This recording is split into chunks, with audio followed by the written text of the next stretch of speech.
Hi hello friends, എല്ലാ കൂട്ടുകാർക്കും നമ്മുടെ ഇന്നത്തെ എപ്പിസോഡിലേക്ക് സ്വാഗതം കേട്ടോ. അങ്ങനെ ഇഷിതയും മഹേഷ് ഇങ്ങനെ കാത്തിരിക്കുകയാണ് സ്വപ്നവലി രാമനാഥനും നൂറിൽ പോയിട്ട് പ്രശ്നമൊക്കെ ഉണ്ടാക്കിയിട്ട് 101ലേക്ക് വരുക കേട്ടോ. മഹേഷ് ചോദിക്കുന്നുണ്ട്, അമ്മ 100ലേക്ക് പോയതാണല്ലേ പ്രശ്നങ്ങൾ ഉണ്ടാക്കാൻ, പിന്നെ ഞാൻ എന്ത് പറയണോടാ, എൻ്റെ മോനെ ഞാൻ കൊലക്ക് കൊടുക്കണോ എന്ന് ചോദിക്കുകയാണ്. അമ്മേ നോക്ക്, ഞാനൊരു കാര്യം പറഞ്ഞേക്കാം, ഈ കൈലാസ് എന്ന് പറഞ്ഞാൽ വെട്ടിപ്പും തട്ടിപ്പും നടത്തിയ ഒരാളാണ്. അയാൾ പറഞ്ഞത് അമ്മ വിശ്വസിക്കണോ?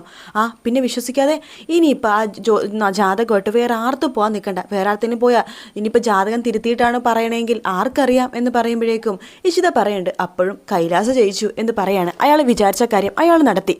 ഇനിയിപ്പോൾ ജാതകം വേറെ ജോത്സ്യനടുത്ത് വെച്ച് കൊടുത്താലും അയാൾ ജാതകം ചേരുമെന്ന് പറഞ്ഞു കഴിഞ്ഞാൽ അമ്മ അത് വിശ്വസിക്കില്ല എന്ന് പറയാണ്.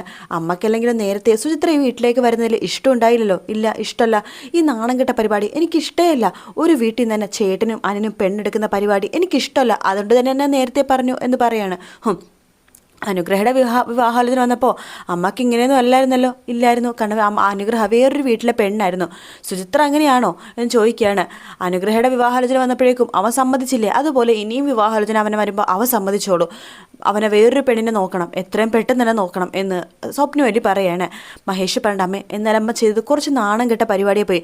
അവരും മനുഷ്യരാണ്. അവർ തമ്മിൽ ഇങ്ങനെയൊക്കെ പറയുമ്പോൾ അവരുടെ മനസ്സ് എത്രമാത്രം വേദനിച്ചിട്ടുണ്ടാവും. എടാ, മറ്റുള്ളവരുടെ മനസ്സ് വേദനിച്ചോ ഇല്ലോ എന്ന് എനിക്ക് നോക്കേണ്ട കാര്യമില്ല. എനിക്ക് എൻ്റെ മോൻ്റെ കുടുംബജീവിതമാണ് വലുത്, എൻ്റെ മോൻ്റെ ജീവനാണ് വലുത്. അതുകൊണ്ട് ഞാൻ പറയേണ്ട കാര്യങ്ങളൊക്കെ മാഷിനോടും പ്രിയാമനെടുത്തും സുചിത്രയുടെതൊക്കെ പറഞ്ഞിട്ടുണ്ട്. അതുകൊണ്ട് ഇനിയിപ്പോൾ വിവാഹത്തിനിട്ട് ആരും മുന്നോട്ട് പോകാൻ നിൽക്കേണ്ട. അവനെ വേറൊരു പെണ്ണിനെ നോക്കാം. നമ്മൾ പറഞ്ഞാൽ അവൻ വേറൊരു പെണ്ണിനെ കഴുത്തി താലി കെട്ടും എന്ന് പറയാണ്.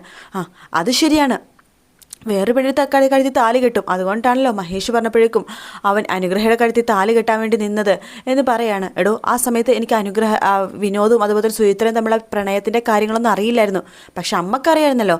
അമ്മ ഒന്നും മിണ്ടിയില്ല. കാരണം അമ്മക്ക് വേറൊരു സുചിത്രൻ ഇവിടെ കേൾക്കുന്നത് ഇഷ്ടമല്ലായിരുന്നു. ഞാൻ പറഞ്ഞില്ലേ ഇഷിത, എനിക്കിഷ്ടമല്ലായിരുന്നു. ഒരു വീട്ടിൽ നിന്ന് തന്നെ രണ്ടുപേര് കല്യാണം കഴിക്കണത് എനിക്കിഷ്ടമല്ലായിരുന്നു. ഇനിയിപ്പോൾ എന്താ ഈ വിവാഹാലോചന ആരും സ്വപ്നം കാണണ്ട. ഈ വിവാഹാലോചനക്ക് ഞാൻ സമ്മതിക്കില്ല എന്ന് പറഞ്ഞിട്ട് സ്വപ്നവലി അകത്ത് കയറി പോവാണ്. അതിനുശേഷം രാമനാഥൻ പറയുന്നുണ്ട്, ദേ ഇതിൻ്റെ പേര് നിങ്ങൾ തമ്മിൽ വഴക്കൊന്നും വേണ്ട. സ്വപ്നത്തെ ഇനിയിപ്പോൾ എന്തായാലും പറഞ്ഞ് തിരുത്താൻ പറ്റിയെന്ന് തോന്നുന്നില്ല എന്ന് പറഞ്ഞിട്ട് രാമനാഥനും അകത്തേക്ക് കയറി പോവുകയാണ്. ശേഷം ഇഷിത പറയുന്നുണ്ട്, ഈ പ്രശ്നങ്ങൾക്കൊക്കെ തുടക്കം കുറിച്ചത് മഹേഷ് തന്നെയാണ് എന്ന് പറയാണ്. ഞാനോ? അതെ, അനിയൻ്റെ കയ്യും കാലും കെട്ടിയ പോലെയല്ലേ അങ്ങോട്ട് കൊണ്ടിട്ട് അനുഗ്രഹയുടെ വീട്ടിൽ പോയിട്ട് പെണ്ണാലോചിച്ചതെന്ന് പറയുമ്പോഴേക്കും മഹേഷ് പറയുന്നുണ്ട്, എടോ അവനെ നാവുണ്ടായിരുന്നല്ലോ, അവനെ പറയായിരുന്നല്ലോ അവന് സുചിത്ര തമ്മിൽ ഇഷ്ടത്തിലാണെന്ന്. എന്നോട് പറഞ്ഞു ഇല്ലല്ലോ, ഞാൻ അർത്ഥം അറിഞ്ഞതുമില്ല എന്ന് പറഞ്ഞു. അതുകൊണ്ടാണ് ഞാൻ ആ വിവാഹാലോചന നടത്താൻ വേണ്ടി അങ്ങോട്ടേക്ക് പോയത് എന്ന് പറയാണ്. ഇനിയിപ്പോൾ രണ്ടുപേരും തമ്മിൽ വഴക്കൊന്നും വേണ്ട എന്ന് രാമനാഥൻ പറയുന്നിട്ട് രാമനാഥൻ അപ്പുറത്തേക്ക് പോകുക കേട്ടോ. മഹേഷ് അവിടെ വന്നിരിക്കുകയാണ്. ഇഷിതയും അവിടെ അപ്പുറത്തേക്ക് മാറി നിൽക്കുന്നുണ്ട്. ഇതെല്ലാം കണ്ടുകൊണ്ട് നമ്മുടെ ചിപ്പി അങ്ങോട്ടേക്ക് വരും കേട്ടോ. ഓഹോ, തുടങ്ങിയ രണ്ടുപേരും ആ വീടിൻ്റെ പേരിലുള്ള വഴക്ക് രണ്ടുപേരും ഇതുവരെ മാറിയില്ലേ എന്ന് പറഞ്ഞിട്ട് മഹേഷിൻ്റെ അടുത്തേക്ക് ചിപ്പി പോകുകയാണ്. മോളെ, ആ വീടിൻ്റെ പേരിൽ ഒരു വഴക്കും അമ്മക്കും അച്ഛനും ഇല്ല എന്ന് പറയുന്നുണ്ട്. ഇഷിത പറയുന്നുണ്ട്, മോളെ ചിപ്പി നോക്ക്, അതിൻ്റെ പേരിൽ ഡാഡിക്ക് ഒരുപാട് അപമാനം ഉണ്ടായി. അതിന് അമ്മ ഡാഡിയുടെ സോറി ചോദിച്ചും ചെയ്തു. കണ്ടോ, അമ്മ ഡാഡിയുടെ സോറി പറഞ്ഞില്ലേ, പിന്നെ എന്തിനാ ഡാഡി ഇങ്ങനെ പിണങ്ങിയിരിക്കണത്? മോളെ, ഡാഡിക്ക് ഒരു പിണക്കവും ഇല്ല എന്ന് പറയുമ്പോഴേക്കും ഇഷിത പറയുന്നുണ്ട്, മോള് വാ, ഞാൻ ബെഡ്ഷീറ്റ് വിരിച്ചുതരാം, മോള് കിടന്നുറങ്ങ് എന്ന് പറഞ്ഞിട്ട് ഇഷിത ചിപ്പിനെ വിളിച്ചുകൊണ്ട് റൂമിലേക്ക് പോകുക കേട്ടോ. ചിപ്പി പിന്നീട് ഹോംവർക്കൊക്കെ ചെയ്യുന്നതാണ് കാണിക്കുന്നത്. ഹോംവർക്കെല്ലാം എഴുതി കഴിഞ്ഞ് ചിപ്പി വളരെ വിഷമത്തോടു കൂടി തന്നെ ബുക്സൊക്കെ മടക്കി വെച്ചിട്ട് കട്ടിലിൽ പോയി കിടക്കുക കേട്ടോ. കിടക്കുമ്പോഴും ഉറങ്ങുന്നൊന്നുമില്ല. അങ്ങനെ തന്നെ ചിപ്പി കിടക്കുവാണ്. അങ്ങനെ കിടക്കുന്ന സമയത്ത് ചിപ്പിയുടെ മനസ്സിൽ ഫുള്ളും ഇഷിതയും മഹേഷും തല്ലുണ്ടാക്കിയ ഭാഗങ്ങൾ മാത്രമേ ഓർക്കുന്നുള്ളൂ കേട്ടോ. അങ്ങനെ ആ ഭാഗങ്ങൾ ഓർത്ത് പതുക്കെ ഒന്ന് കണ്ണടയ്ക്കാണ് ചിപ്പി. ആ സമയത്തേക്ക് റൂമിലേക്ക് കയറി വരുന്നുണ്ട് ഇഷിത കയറി വന്നതിന് ശേഷം കട്ടിലിലേക്ക് കയറി കിടക്കുവാണ്. ശേഷം ചിപ്പിനെ കെട്ടിപ്പിടിച്ച് കിടക്കുക കേട്ടോ. ചിപ്പി ഉറങ്ങിയതാണ് ഇഷിതയുടെ വിചാരം. ആ സമയത്ത് ചിപ്പി പതുക്കെ കണ്ണ് തുറക്കുന്നുണ്ട്. അമ്മ ഇത് ഇവിടെ വന്ന് കിടക്കുന്നത്? ഡാഡിയുടെ കൂടെ എന്താ കിടക്കാത്തത്? അതോ ഡാഡിക്ക് നാളെ മീറ്റിംഗ് ഉണ്ടല്ലോ, അപ്പോൾ മീറ്റിങ്ങിന് എന്തൊക്കെ പ്രിപ്പയർ ചെയ്യണമെന്ന് ഡാഡിക്കൊരു ശല്യമാവേണ്ടത് വെച്ചിട്ട് തന്നെ ഇവിടെ വന്ന് കിടന്നതാ. കള്ളം, പച്ചക്കള്ളം. അമ്മയും ഡാഡിയും തമ്മിൽ വീണ്ടും പിണങ്ങിയല്ലേ? പിണക്കോ? എന്തിനാ? അങ്ങനെയൊന്നും ഇല്ല മോളെ, ഇല്ല, നിങ്ങൾ കള്ളം പറയാ. ആ വീടിൻ്റെ പേരിലുള്ള പിണക്കം ഇതുവരെ മാറിയില്ലേ? അമ്മ അതിന് ഡാഡിയുടെ സോറി പറഞ്ഞതാണല്ലോ.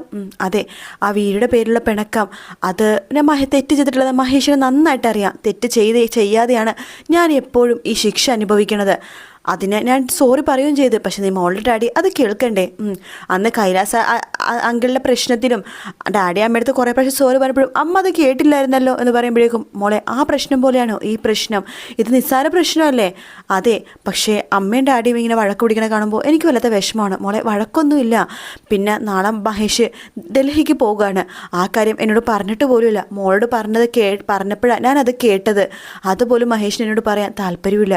അമ്മേ, നിങ്ങൾ തമ്മിൽ ഇങ്ങനെ വഴക്ക് പിടിച്ച് മിണ്ടാതിരുന്ന ആ ചെറിയ ചെറിയ പിണക്കങ്ങളാ ഭാവിയിൽ വലിയ വലിയ വഴക്കുകളാവണത്. അങ്ങനെയൊന്നുമില്ല മോളെ. മോൾ അതൊന്നും ഓർത്ത് ടെൻഷൻ ആവണ്ട. മോള് കിടന്നുറങ്ങാൻ നോക്ക് എന്ന് പറഞ്ഞിട്ട് ഇഷിത ചിപ്പിനെ കെട്ടിപ്പിടിച്ച് കിടക്കുക കേട്ടോ. ഇഷിത അപ്പം തന്നെ കിടന്ന് ഉറങ്ങി പോകുന്നുണ്ട്. ചിപ്പി പക്ഷെ ഉറങ്ങുന്നില്ല. ചിപ്പിക്ക് ആകെ വിഷമമാണ്.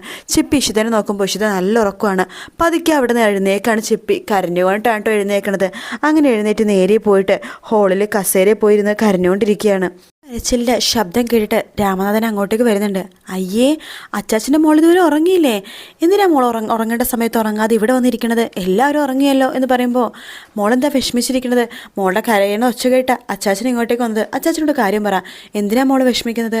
അത് ഡാഡി അമ്മയും പിണക്കത്തിലാണ്. അവരെപ്പോഴും പിണക്കത്തിലാണ്. അവർ തമ്മിൽ പിണങ്ങി അവസാനം വലിയ വഴക്കാവുമെന്ന് എനിക്ക് പേടിയാവുന്നുണ്ട്. ആ വീടിയുടെ പേരിലാണ് പ്രശ്നം എന്ന് പറയുമ്പോഴേക്കും രാമനാഥൻ പറയണ്ട, മോളെ വീടിൻ്റെ പേര് നിൻ്റെ അമ്മ ഒരു തെറ്റും ചെയ്തിട്ടില്ലെന്ന് ഡാഡിക്ക് നന്നായിട്ട് അറിയാം. പക്ഷേ അതിൻ്റെ പേരിൽ ഡാഡിക്ക് ചെറിയ നാണക്കേടൊക്കെ വന്നില്ലേ, അതിൻ്റെ ഒരു വിഷമമാണ് മഹേഷിന് എന്ന് പറയുമ്പോഴേക്കും ചിപ്പി പറയുന്നുണ്ട്, അതിന് അമ്മ സോറി പറയുന്നതാണ്. അതെ, സോറി പറഞ്ഞതാണ്. ഇഷിത ഒരിക്കലും ആ തെറ്റ് ചെയ്തിട്ടുണ്ടാവില്ല. കാരണം അയാൾ വീഡിയോ എടുക്കുന്നത് ഇഷിത കണ്ടില്ലല്ലോ. അത് മോളെപ്പോൾ തന്നെ മോളുടെ ഡാഡിക്കും അറിയാം. പക്ഷെ ഞാൻ പറഞ്ഞില്ലേ മോളെ, മോളുടെ ഡാഡിക്ക് അത് ചെറിയൊരു നാണക്കേടായി. അതുകൊണ്ടാണ് അവരൊന്നും ചെറിയ പിണക്കത്തിലായത്. അവരിങ്ങനെ പിണക്കത്തിലാവുമ്പോൾ മുമ്പ് ഡാഡിയും മമ്മിയും ഇതുപോലെ പിണങ്ങിയാണ് അവസാനം തെറ്റിപ്പിരിഞ്ഞത്. അതുപോലെ തന്നെ ഇവരിതുപോലെ പിണങ്ങി അവസാനം തെറ്റിപ്പിരിഞ്ഞ് എൻ്റെ അമ്മ എന്നെ വിട്ടു പോയാൽ ഞാൻ എന്ത് ചെയ്യും? എനിക്കത് സഹിക്കാൻ പറ്റില്ല. മോളെ, ഒരിക്കലും ഇഷിത നിന്നെ വിട്ടു പോവില്ല. പക്ഷെ ഡാഡി വേണ്ടെന്ന് പറഞ്ഞു കഴിഞ്ഞാൽ അമ്മ പോവില്ലേ? അപ്പോൾ എനിക്ക് അമ്മയില്ലാതെ ആവില്ലേ എന്ന് പറയുമ്പോൾ മോളെ, ആ മോളുടെ ഡാഡിയും മമ്മിയും പിണങ്ങിയ പോലെയല്ല മോളുടെ ഡാഡി അമ്മയും പിണങ്ങുന്നത്. ഇത് ചെറിയ ചെറിയ പിണക്കമാണ്, ഇഷ്ടം കൊണ്ടുള്ള പിണക്കം. അത് മോള് മനസ്സിലാക്കുക. ആ പ്രശ്നങ്ങളൊക്കെ മാറും മോളെ, എല്ലാം ശരിയാവും. ഇവർക്ക് തമ്മിൽ പരസ്പരം നന്നായിട്ട് അറിയാം. പിന്നെ അവർ പിണങ്ങുന്നത് അത് ഇഷ്ടക്കൂടുതൽ കൊണ്ടുള്ള പിണക്കമല്ലേ? മോളത് അങ്ങനെ മനസ്സിലാക്കുക. ഒരിക്കലും നിൻ്റെ ഡാഡിയും അമ്മയും തമ്മിൽ പിണങ്ങി പോകില്ല.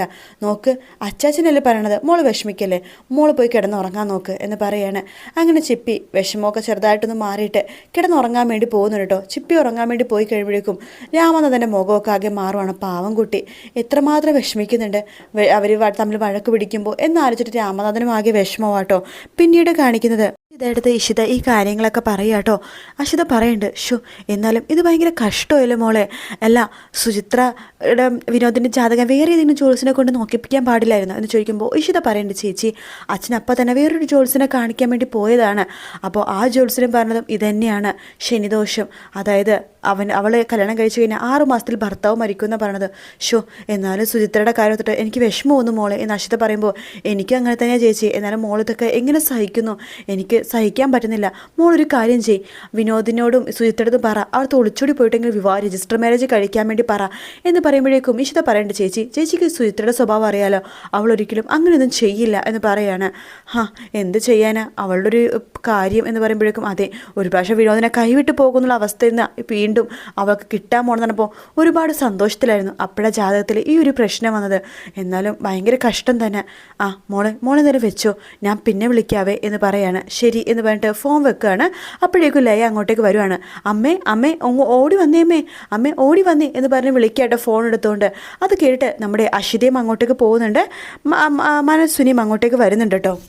ഈ വീഡിയോ ഒന്ന് കണ്ടു നോക്കി, എന്താ മോളത് കണ്ടു നോക്ക് എന്ന് പറയാണ്. ഇപ്പോഴത്തെ വൈറൽ താരം ഡോക്ടർ ഇഷിത കണ്ടു നോക്കാമേ എന്ന് പറയാണ്. അല്ലെങ്കിൽ അമ്മ കാണണ്ട, ഇത് ഒത്തിരി വീഡിയോ ഉണ്ട്, ഞാൻ കാര്യങ്ങൾ ചെറുതാക്കി പറഞ്ഞുതരാം. ഡോക്ടർ ഇഷിത ടയർ ഊരി പഞ്ചറായ ടയർ മാറ്റി അത് ശരിയാക്കുന്നു. ഒരാളത് വീഡിയോ പിടിക്കുന്നു. മഹേഷ് അകത്തായിരുന്നു. അതിനൊരു സബ് ടൈറ്റിലും മഹേഷ് കാറിലിരുന്ന് സുഖിക്കുന്നു, ഭാര്യനെ കൊണ്ട് പണിയെടുപ്പിക്കുന്നു, എല്ലാ പണിയും ചെയ്യുന്ന ഡോക്ടർ ഇഷിത എന്നൊക്കെയാണ് അതിലെഴുതിയിരിക്കുന്നത്. മോളെ, എനിക്കൊന്നും മനസ്സിലാവുന്നില്ല, അമ്മക്കൊന്നും മനസ്സിലായില്ലേ എന്ന് ഞാൻ കാര്യങ്ങൾ പെട്ടെന്ന് തന്നെ പറഞ്ഞുതരാം. അതായത് ഈ ഡോക്ടർ ഇഷിതയും അതുപോലെ തന്നെ മഹേഷും കൂടി സഞ്ചരിക്കുന്ന വാഹനത്തിൻ്റെ ടയർ പെട്ടെന്ന് പഞ്ചറാവുന്നു. മഹേഷ് അകത്തുനിന്ന് ഫോൺ എടുത്തിട്ട് ഏതോ വർക്ക്ഷോപ്പിലേക്ക് വിളിക്കുന്ന സമയത്ത് ഇഷിത വേഗം ടയറിൽ പിടിച്ചു നിൽക്കുന്നു. ആ സമയത്ത് ഏതോ ഒരു പയ്യനോട് വീഡിയോ പിടിച്ചിട്ട് പോസ്റ്റ് ഇടാൻ വേണ്ടി പറയുന്നു. അയാൾ പോസ്റ്റ് ഇട്ട് ലക്ഷക്കണക്കിന് ആൾക്കാരെ കണ്ടിരിക്കുന്നത്. മഹേഷിനെ എല്ലാവരും ചെറുതാക്കി കണ്ടിരിക്കുന്നത്. മഹേഷിൻ്റെ മാതാപിതാക്കളെയൊക്കെ ആൾക്കാർ വിളിക്കണ തെറി കേൾക്കണം കമൻറ്റ് ബോക്സിൽ ചിരിച്ചേച്ചി ചാവും. ആണോ, ഞാൻ കണ്ടോക്കട്ടെ മോളെ, എനിക്ക് ആ വീഡിയോ ഇപ്പോൾ തന്നെ കാണണം എന്ന് പറയാണ്. അതിനുശേഷം ആ വീഡിയോ ഒക്കെ ഇങ്ങനെ കണ്ടു നോക്കാട്ടോ എന്ന് പറഞ്ഞിട്ട് നമ്മുടെ മനസ്സുനി അത് കണ്ടിട്ട് ചിരിച്ചുകൊണ്ട് അകത്ത് കയറി പോവാണ്. മനസ്സുനി അകത്ത് കയറി പോകുമ്പോഴേക്കും ലയ അഷിതെടുത്ത് പറയണ്ടോ, ചോരക്കുഞ്ഞിനെ കയ്യോ കൊന്ന അവൾക്കാണോ ഇതൊക്കെ ചെയ്യാൻ ഒരു മടിയുണ്ടാവില്ല, സ്വന്തം ഭർത്താവിന് നാണം കെടുത്തേക്കണ നാണമില്ലാത്തവൾ എന്നൊക്കെ പറഞ്ഞിട്ട് ലയയും അകത്ത് കയറി പോവാട്ടോ. അതൊക്കെ കേൾക്കുമ്പോൾ അഷിതക്ക് സങ്കടമാവുന്നുണ്ട്. പിന്നീട് കാണിക്കണത് പ്രിയാമണിനാണ്. പ്രിയാമണി അങ്ങനെ വാതിൽ തുറക്കുമ്പോഴേക്കും മാഷ് വരുന്നുണ്ട്. എന്തായി മാഷ്, ജോത്സനെ കണ്ടിരുന്നോ എന്ന് ചോദിക്കുമ്പോൾ മാഷ് പറയുന്നുണ്ട്, കണ്ടിരുന്നു. എന്ത് പറഞ്ഞു ജോത്സൻ? അതന്നെ പറഞ്ഞത്, യോഗമില്ലാന്ന് എന്ന് പറയുകയാണ്. കൈമൾ ജോത്സൻ തെറ്റ് സംഭവിക്കില്ലെന്ന് തനിക്കറിയാലോ, ഏറ്റവും ഫേമസ് ജോത്സനാണ്, അയാൾ പോലും പറഞ്ഞത് കൈലാസ് പറഞ്ഞ പോലെ തന്നെയാണ് എന്ന് പറയാണ്. ഷോ, എന്തൊരവസ്ഥയാണ് നമ്മുടെ മോളുടെ, അവളിത് എങ്ങനെ സഹിക്കും മാഷെ എന്ന് പറഞ്ഞുകൊണ്ടിരിക്കെ തന്നെ സുചിത്ര അങ്ങോട്ടേക്ക് വരുവാട്ടോ. അപ്പോൾ മാഷ് പണ്ടത് സുചിത്ര എന്ന് പറയാണ്. സുചിത്ര വരുന്നുണ്ട്. മോളെ, വേറൊരു ജോത്സ്യൻ്റെ അടുത്ത് പോയതായിരുന്നു ഇളയച്ചൻ, പക്ഷെ ജോത്സ്യനും പറഞ്ഞത് അങ്ങനെ തന്നെയാണ്. എന്തിനാ ഇളയച്ച വേറൊരു ജോത്സ്യൻ്റെ അടുത്ത് പോയത്? ഇനിയിപ്പോൾ ആ ജോത്സ്യൻ ശരിയായിട്ടുള്ള കാര്യങ്ങൾ ഇപ്പോൾ ജാതകം ചേരുമെന്ന് പറഞ്ഞാലും സ്വപ്നവല്ലി അമ്മ ഇതിന് സമ്മതിക്കില്ല എന്ന് പറയുമ്പോൾ മാഷ് പറയുന്നുണ്ട്, വിനോദ് നിന്നെ വിളിച്ചിറക്കി കൊണ്ടുപോയി രജിസ്റ്റർ മാരേജ് ചെയ്തെങ്കിൽ നിങ്ങളെ അനുഗ്രഹിക്കുമെങ്കിലും ചെയ്യാമായിരുന്നു. വിവാഹം നടത്തി തരാൻ എന്തായാലും പറ്റില്ലല്ലോ മോളെ. വിനോദ് അങ്ങനെയൊന്നും ചെയ്യില്ല ഇളയച്ച. പിന്നെ അതിനോട് എനിക്ക് താല്പര്യവുമില്ല മോളെ. മോൾക്ക് ഇത് വിധിച്ചിട്ടില്ലെന്ന് മോള് വിചാരിച്ചാൽ മതി എന്ന് പ്രിയാമണി പറയുമ്പോൾ ഞാൻ അങ്ങനെ തന്നെയാണ് ഇപ്പോൾ ഇളയമ്മ വിചാരിക്കുന്നത്. എന്തൊരു വിധിയാണ് എൻ്റെ എന്ന് പറഞ്ഞിട്ട് സുചിത്ര ആകെ വിഷമിച്ച് അകത്ത് കയറി പോവാട്ടോ. പ്രിയാമണിക്കും മാഷിനാണെങ്കിൽ എന്ത് ചെയ്യണമെന്നറിയാത്തൊരവസ്ഥയിൽ അവരും അങ്ങനെ നിൽക്കുന്ന ഭാഗത്തോടെയാണ് എപ്പിസോഡ് തീരുന്നത്. നാളത്തെ പ്രൊമോയിൽ കാണിക്കുന്നത് മഹേഷിന് നല്ല പുതിയ ഡ്രസ്സ് തേച്ച് മിനിക്ക് ഇഷിത കൊടുത്തിട്ടുണ്ടായിരുന്നു. പക്ഷെ അതിടാതെ മഹേഷ് വേറൊരു പഴയ ഡ്രസ്സ് ഇട്ടിട്ടാണ് ഡൽഹിയിലേക്ക് പോകുന്നത്. അപ്പോൾ സ്വപ്നേനെ ചോദിക്കേണ്ട, അയ്യേ ഇതാണ് ഇവിടെ തേച്ച് മിനിക്ക് ഇട്ടതെന്ന് പറഞ്ഞ ഡ്രസ്സ്, എടി നിനക്ക് വേറെ നല്ല ഡ്രസ്സൊന്നും കൊടുത്തില്ല അവനെന്ന് പറയുമ്പോൾ ഞാൻ നല്ല ഡ്രസ്സാണ് കൊടുത്തത്, പക്ഷേ ഇടുന്ന ആൾ വിചാരിക്കണ്ടേ ഏതിടണമെന്നുള്ളത്. മഹേഷിനെ പഴയത് മതിയായിരുന്നു, അതുകൊണ്ട് മഹേഷ് അതന്നെ ഇട്ടു എന്ന് പറയുമ്പോൾ മഹേഷ് ഒന്നും മിണ്ടാതെ അവിടെ അങ്ങനെ നിൽക്കുവാണ്. പിന്നീട് കാണിക്കുന്നത് നമ്മുടെ ഇഷിതേനെയാണ്. ഇഷിതയുടെ അടുത്തേക്ക് വിനോദ് കുറച്ച് കാര്യങ്ങൾ പറയാൻ വേണ്ടി വരുന്നുണ്ട്. അതെന്താണെന്ന് നമ്മുടെ അടുത്ത് പറയുന്നില്ല കേട്ടോ. വേറൊന്നുമല്ല, ഇഷിത വിനോദിനെ വിളിച്ചുകൊണ്ട് നേരെ മാഷിൻ്റെ പ്രിയാമൻ്റെ അടുത്തേക്ക് പോവാണ്. വിനോദാണെങ്കിൽ സുചിത്രനെ വിളിച്ചിറക്കി കൊണ്ടുപോയിട്ട് രജിസ്റ്റർ മാരേജ് കഴിക്കാൻ വേണ്ടിയിട്ടാണ് പോകുന്നത്. പക്ഷേ സുചിത്ര അതിന് താല്പര്യം കാണിക്കുന്നില്ല. ആ മട്ടിൽ ഇഷിതനെ കെട്ടിപ്പിടിച്ച് കരയാണ്. വിനോദിനെ എന്ത് ചെയ്യണമെന്നറിയില്ല. സുചിത്ര വന്നാലല്ലേ രജിസ്റ്റർ മാരേജ് ചെയ്യാൻ പറ്റുള്ളൂ. പക്ഷേ സുചിത്ര പോകുന്നില്ല. ആ ഒരു ഭാഗത്തോടെയാണ് പ്രൊമോ തീരുന്നത്. വീഡിയോ ഇഷ്ടപ്പെടുകയാണെങ്കിൽ ലൈക്ക് ചെയ്യാനും സബ്സ്ക്രൈബ് ചെയ്യാനും കമൻറ്റ് ചെയ്യാനും മറക്കല്ലേ കേട്ടോ. മറ്റൊരു വീഡിയോ വീണ്ടും കാണാം friends. Take care. Bye bye.